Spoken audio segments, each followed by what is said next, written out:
Episode 69. ஒளியின் பொன் துளிகள். அதிசயமான ஒளி. அரண்மனையில் புதிதாக உருவான ஒளியின் மர்மம். விஜயநகர அரசவையில் ஓர் அதிசயமான சம்பவம் நிகழ்ந்தது. அரண்மனையின் மையப்பகுதியில் உள்ள ஒரு பழமையான அறையில் இரவுகளின் போது சில பொன் துளிகள் போல ஒளி பரவுவதாக இராணுவ காவலர்கள் தெரிவித்தனர். அந்த ஒளி சாதாரணமான விளக்குகளிலிருந்து பிறப்பதல்ல, ஒவ்வொரு இரவிலும் அவை மெல்ல மினுக்கி மாறுபட்ட வடிவங்களை எடுப்பதாக இருந்தது.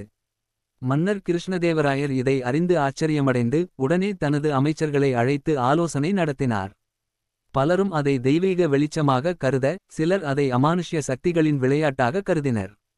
ஆனால் மன்னர் இதை தெளிவாக புரிந்து கொள்ள விரும்பினார். தெனாலியின் நுண்ணறிவு.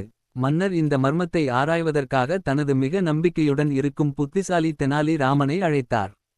இந்த ஒளி எங்கிருந்து வருகிறது?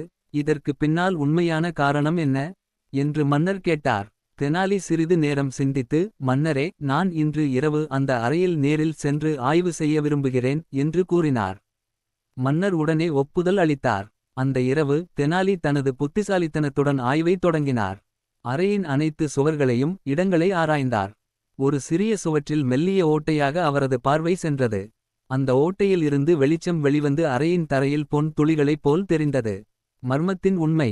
காலை தெனாலி தனது கண்டுபிடிப்பை மன்னரிடம் விளக்கினார். மன்னரே, இது தெய்வீக சக்திகளோ பேய்களின் விளையாட்டோ இல்லை. உண்மையில் இந்த அறையின் அருகே ஒரு பழைய கோவில் உள்ளது. அந்த கோவிலின் உச்சியில் இருக்கும் பொன்னால் செய்யப்பட்ட கலசத்திலிருந்து சூரிய ஒளி பிரதிபலித்து இந்த ஓட்டையில் வழியாக அறைக்கு வருகையில் அது மின்னும் பொன் துளிகள் போல தெரிகிறது. மன்னர் இதை நேரில் சென்று பார்த்து ஆச்சரியமடைந்தார். அதிசயமான புத்திசாலி நீ தெனாலி.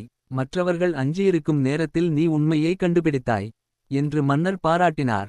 அரண்மனை அமைச்சர்கள் மற்றும் காவலர்கள் இதை அறிந்து வியந்தனர். இந்த மர்மம் அப்படி இருந்தால்தான் உண்மை என அனைவரும் ஒப்புக்கொண்டனர். பின்னர் மன்னர் அந்த அறையின் சுவர்களை பழுதுபார்க்க உத்தரவிட்டார், மேலும் கோவில் கலசத்தின் அமைப்பையும் சீரமைக்கச் செய்தார். இவ்வாறு தெனாலியின் அறிவு இன்னொரு மர்மத்தை வெற்றிகரமாக தீர்த்துவைத்து விஜயநகர அரசின் புகழை மேலும் உயர்த்தியது.